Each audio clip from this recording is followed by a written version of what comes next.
I kept finding myself in the same situations, saying, "This will never happen again," and then somehow it did.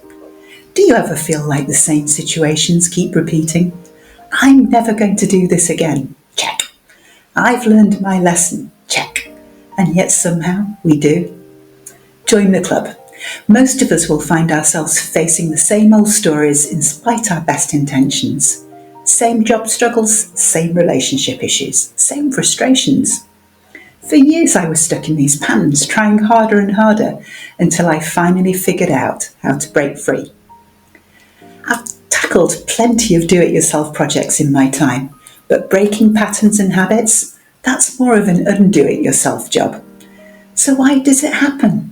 And more importantly, what can we do about it? Today we're going to explore the backstory of how patterns are formed, how to uncover them, and how to rewrite them.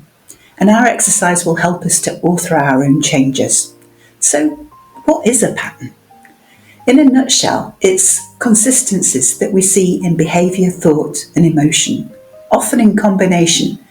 They're a series of behaviours that we return to time after time without even thinking, and they're often pretty complex. Whereas a habit is something that we do every day, automatically, like having a cup of coffee in the morning. Understanding our patterns and habits better can help us to recognise and reshape what's getting in our way and feel all the better for it. Common patterns include avoiding social situations. We might notice that we're consistently avoiding certain people, places, or conversations because it stresses us out. Or maybe we've noticed that we're talking fast or avoiding eye contact because it makes us less anxious. Or perhaps we've been overly assertive to solve problems, leaning on strategies like being more forceful in conversations, shutting down opinions, being stubbornly right. But do these responses actually help us move forward, or do they just keep us stuck? A pattern that I struggled with for a long time was, if I just try harder. I would keep trying even when there was no win available.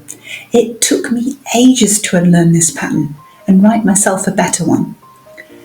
By identifying and understanding our patterns, we can gain insight into our actions and reactions, and this allows us to make more conscious decisions and change them.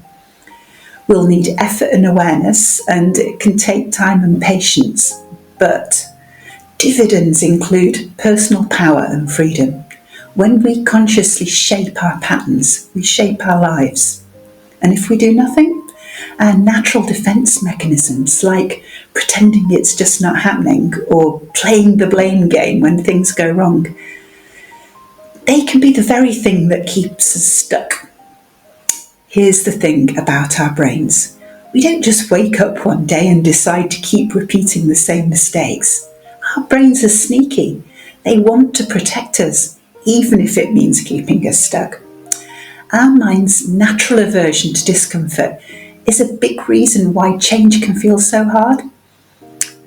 The new isn't tried and tested, so our thinking will automatically try and steer us to the known, to keep us safe, however wrong this may be. It's also doing a billion or two jobs at any one moment. So it repeats what it's already learned because it's faster. And we're generally so unaware of this, it's like we're on autopilot. Things just happen. Take my "I just need to try harder" pattern. Younger me often found that my efforts weren't enough. I'd want to please people, so I'd try harder. I really wanted that approval, to bask in a well done, even though trying harder didn't work. My brain had learned that disappointment made me sad, so my autopilot was to jump higher, to try and avoid this disappointment. And this behaviour, it carried through into my working life and kept me bogged down for a long time. One way we can bypass the issue is to take small steps in our chosen direction. These tiny increments of change can be a means of sneaking past our discomfort and fear. Take procrastination, for instance.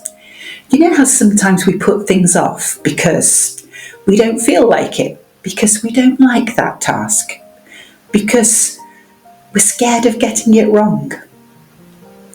Let me guess, by putting it off, we ended up stressed out because we've run out of time. The task piles up until it's insurmountable. Our perfectionism means that the task never feels done. And yet, we keep putting things off time after time.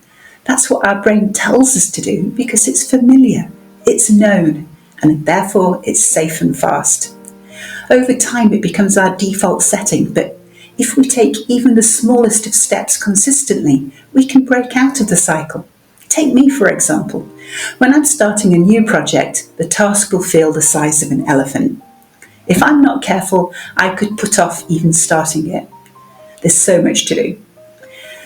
But if I make sure I do one small thing, a title, a thumbnail, a Google search, it needn't be big, it just needs to get me started, then suddenly the elephant is a little bit smaller, without any resistance from me. Our comfort zones can expand. We just need to keep giving them little nudges. But what about patterns we're stuck in that aren't just personal? Maybe we're following them because we've been told that they're normal. Another reason we get trapped in patterns is because that's what everyone does. Often we don't even question whether normal is right for us. We just do it because it's what's expected, because we've been told that it's the right thing to do. It can take a curveball to jolt us awake. Amidst our stuckness, this kind of shake-up isn't comfortable, but it does break through the numbness of normality. What our brains see as safe and familiar could actually include damaging situations, relationships that have been draining us, spending time in places that aren't good for us. These things sneak up on us because they're just life. But midlife? That's our chance to redefine normal. When a jolt finally wakes us up, we've got enough miles on the clock to recognise that we're using the wrong fuel or that we've got the wrong tyres for this kind of road and that our passengers really do need dropping off. When my metaphorical car got ran off the road, it wasn't fun, but it was illuminating. Changing my life to build my new normal meant not only changing all my tyres and dropping off a lot of passengers, I needed to travel a road that's permanently under construction. But it's my road, and I'm travelling in my lane, doing my thing. So, if your metaphorical car is feeling stuck, ask yourself, am I running on my own choices or just being fueled by a pattern that I haven't questioned? With a better understanding of what patterns are and how we got stuck in them, our next question is, what pattern do I keep finding myself in? If I want to stop running the same script and start running my own story, I need to understand what's actually happening by identifying and exploring patterns. That's where self-awareness comes in.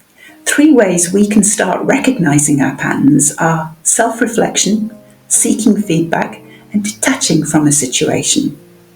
Let's start with self-reflection. A great tool for this and in identifying what's getting in our way is a SWOT analysis.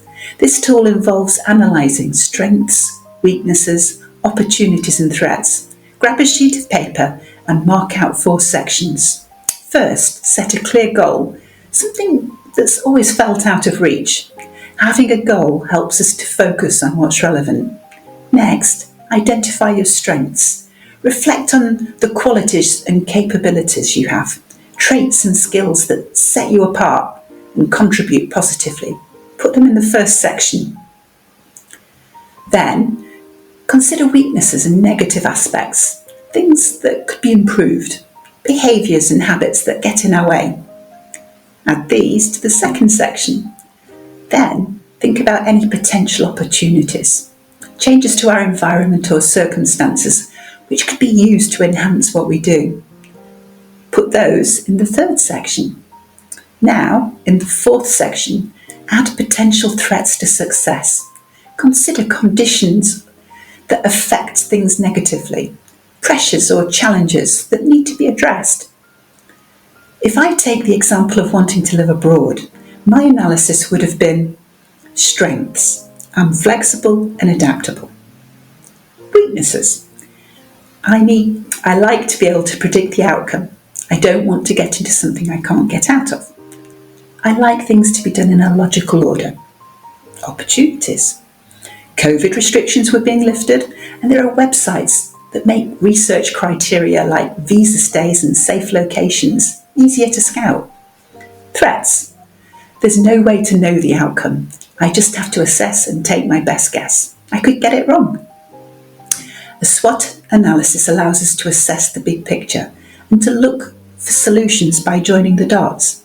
In my case, this could have been to recognise that in the face of the unpredictable, I have a track record for adapting to new places. In the face of the illogical, I could live abroad for a short time and just trial it. And in the face of needing an escape route, I could book accommodation in advance and ensure that I'd got tickets to be able to get home if I needed. Risk minimised. My I can't until sabotage pattern would have been pretty much neutralised. But there's only so much we can see for ourselves. That's why the second tool in the process is feedback, because sometimes we need an outside perspective to break out of our own loop. One method I've come across is the starfish method. To do this, we just need to consider our main goal and then gather feedback from people we trust, looking at 5 different angles. Firstly, what it's best to keep doing, the things we're doing that really help us. Second, what it's best to do more of, things that we haven't fully tapped into. Thirdly, what it's best to do less of, things that aren't really helping us. Fourth, what to start doing, things that could boost our game. And fifth, what it would be best to stop doing, things that are sabotaging our game. This is effective because it gives us actionable feedback and can be applied in many contexts. But all feedback is good feedback. I know in my case, chatting to my nephew is a great way for me to generate feedback. I toss questions and he offers me loads of angles to consider. I know it helped me a lot when I was jumping on my revised travel plans. Our toing and froing about different destinations gave me some real food for thought, and it became clearer and clearer that I needed to chase down my island dreams, and that somewhere further afield would be much more exciting to me. But if I'd been a little more structured, this might have looked something like what it's best to keep doing. Exploring possibilities, searching out best long-term visa destinations, visiting government travel guidance and entry requirements. What it's best to do more of, being grounded with concrete facts and numbers, ticket prices, rental prices, general cost of living. What it's best to do less of, getting bogged down with inconsequential items like golden visas and potential language issues. What to start doing, getting to the nitty-gritty more quickly so I could throw out anything that was a potential deal breaker, like visa complications, COVID restrictions, questionable safety record. And what would it be best to stop doing? Getting hung up on getting it right the first time. This could be an ongoing experiment. Getting feedback can be so encouraging and illuminating, but I know I got pulled up short a couple of times. Ouch! That's what feedback is all about, seeing what's outside of our field of vision. Who could offer you some insights? Maybe a good listener who could reflect your thoughts back to you, or perhaps somebody who's known you for years and years. This brings us neatly to the third of our trio, cultivating our ability to detach. As we self-reflect or take feedback on board, there'll be times when our emotions bubble up, and these can play a big role in our patterns. They're often set off by situations or certain ways of thinking, and they can effectively shut us down if we're not careful. So, our ability to stand back and observe what's happening is invaluable. We can set this up very simply by using a pattern tracker. All you need is a journal or a large piece of paper. We could list down times and dates of when we're experiencing strong emotion and how events unfold. If we journal, our patterns emerge over time, helping us to see emotional triggers, repeated scenarios, and what tends to follow. It creates that bird's eye view, so we're no longer just in it, but actually able to step back and see what's happening. Or maybe it looks like a mind map, and we draw a bubble for each occurrence and use arrows and colour so we can identify and connect emotions and patterns of behaviour. I lean into pictures like mind maps because I like being able to see at a glance and join the dots. As I gather the details over time, I can also gain distance. Then it's much easier to stand back and look at the things in the detached way that allows me to gain some meaning. I felt scared about something as big as living abroad, but I also knew it was something I'd wanted to do since I'd lived in Brazil as a teenager. Different places, different ways of life, they fascinated me. It was a biggie on my wish list. But doing it on my own, with no job, no safety net, it was scary. So I needed to detach, to gain perspective, and then to make small, meaningful actions. As I considered the facts, my answer was clear. What scared me more? Experimenting with living abroad and just trying it on for size, even though my life wasn't primed for it? Or waiting and waking up and realising that I hadn't even tried to live my life, hadn't trusted myself. I'd just given up without giving it a go. Well, I'd done the waiting, and so far it hadn't served me. So it was challenge accepted. Even if my attempt was a miserable failure, at least I wouldn't have let myself down by not giving it a go. I started taking small steps in my new direction. My waiting until pattern was interrupted. And here's the key. Recognizing the pattern is only the first step. If we stop there, nothing actually changes. The secret to breaking free, that's taking those small, consistent steps. So small that they don't trigger resistance. For me, advancing towards my goal is my pattern interruption plan. Once I've used my awareness to understand what I'm up against, I choose and take a small step forward, and I keep doing it until I've reached my destination. It really is the path of least resistance. Keeping things small and steady bypasses the fear and the I can't blocks that our brain might use to derail us. Our actions are seemingly insignificant, but they compound to create our win. But I suspect we've all noticed at some point in our lives that some battles have to be won more than once. And that's how it is when we're breaking our patterns. Sometimes they'll rear up again because they've been so ingrained for so long. But once you've broken through once, each battle afterwards is easier. Can you see a way to sabotage a pattern that's been sabotaging you? What could you lean into? Once you've noticed the signs, you can uncover and track the behaviours that aren't your friends and set about choosing the actions that will eventually foil them. The better we know ourselves, the easier it gets to shape where we want to go and who we want to become. Choose something that you'd like to set your sights on today and take one step towards exploring what's getting in your way. You'll soon be sabotaging the patterns like a pro, and they'll not be sabotaging you.